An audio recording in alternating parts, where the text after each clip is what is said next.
Today we're fixing all this.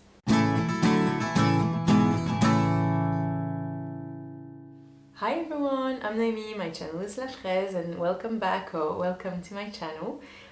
Today, I'm sorry I'm filming in the evening, but that's also, I'm always going to try to be authentic on this channel, and it is the evening, so we're going to work with the evening light. Today we're going to do a little bit of mending. Let's do a bit of Mending Monday with you guys.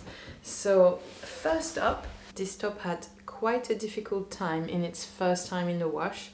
You have to know that that top is the last one I did with the simplified bias method. I never really thought it was a bad method, that's what I kept using. But then I was like, oh, but if it's the simplified, what is the other method, and etc. I've been thinking about it and realized that actually the non-simplified method works better, because actually with the simplified method you cut your seam allowance quite short, which means that now, as you can see, it's actually all burst open. I have little threads all here, and also at the front, so it's not great.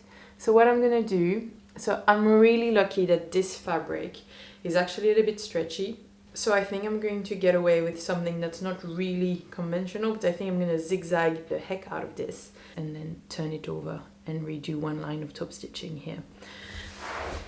I'm realizing now I'm doing this with my summer wardrobe in the background. Oh my god, that's real life. I'm ashamed. Maybe I should have moved them. Well, here you are in Belgium. The weather looked like it was ready to change to the summer wardrobes, and then it did not anymore. So everything is just lying there waiting for summer to arrive. So yeah, sorry for the background. So this is the first thing. These pants, I'm gonna quickly try them on for you, but they are really nice pants. I find them really pretty. They're not me made, but they have an elasticated cuff, and this cuff is what makes them not work for me, because I really feel like I look a bit like I'm in pajamas. And so I've decided, actually, instead of not wearing them, I'm going to cut off the cuff and just hem them, and they should get this more straight leg vibe, and I think I'm going to be more comfortable wearing them once they are straight leg. So that's that. So first up, trying the pants. It's a bit madness because I have patent on top and I have yellow socks with Dalmatians on them. But just to give you an idea of the shape it creates on the leg. I hope they're not going to be too short once I cut the cuff, but we're gonna see. Then there is this bag, which you might have seen in my knitting video. It's my project bag.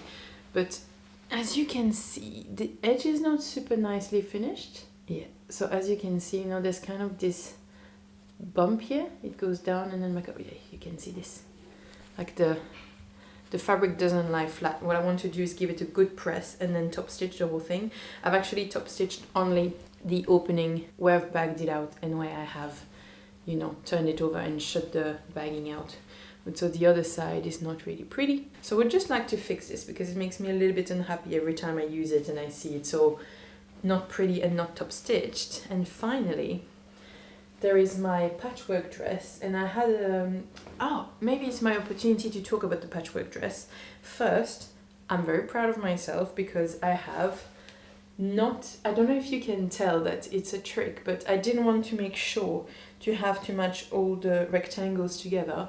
But so what I have done is that you have one line of rectangles going horizontally and then going vertically, and the fact that they go vertically and horizontally means I don't have to make them match. So it was much easier than if I had them match. I don't know if you see what I mean, but that was genius. What I didn't do so well is that the lining is not exactly the same size as the main fabric on the skirt, and so it means that there's kind of this ballooning effect here. I don't know if you can really see, but okay, I think you can see that here. Look, if I lift it, here, the skirt actually falls onto the lining, and I would like to correct this in a way because I think it shows in the way the skirt moves. I mean, I'm gonna see if I'm able, but yes, I would like the lining and the skirt to match a little bit better. I'm going to start with the singlet to build confidence. Okay, so the top is done. The only thing is that the fact that I refolded the bias binding didn't work quite as nicely as I thought, because it's gaping quite a bit towards the front. but hopefully being worn, it's gonna be fine. I mean, anyway, it's better than it falling apart, so that's done.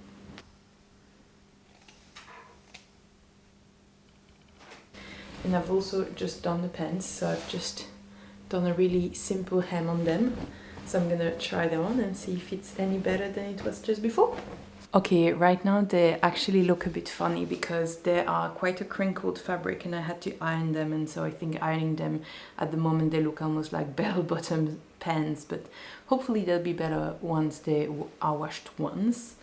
But I'm not sure they're gonna be more wearable like this. At least I will, you know, at least I gave it a try and I'm gonna see how it goes, but I'm not 100% sure they saved them. So after the pants we have the bag, which I had shown you, and I just, as I said, gave it a really good press and then top stitched all around.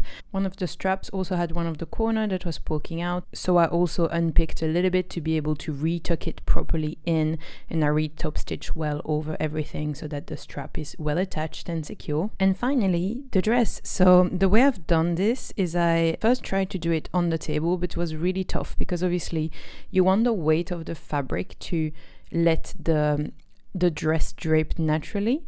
So I ended up standing and my wife put the pins in for me. This way I would know where the fabric falls and how to make it match properly.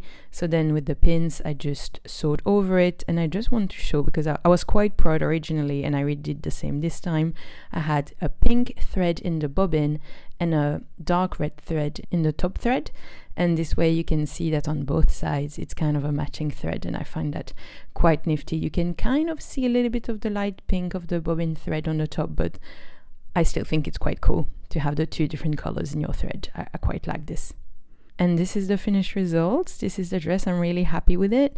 I mean, I think it is a little bit better than what it was with the ballooning effect.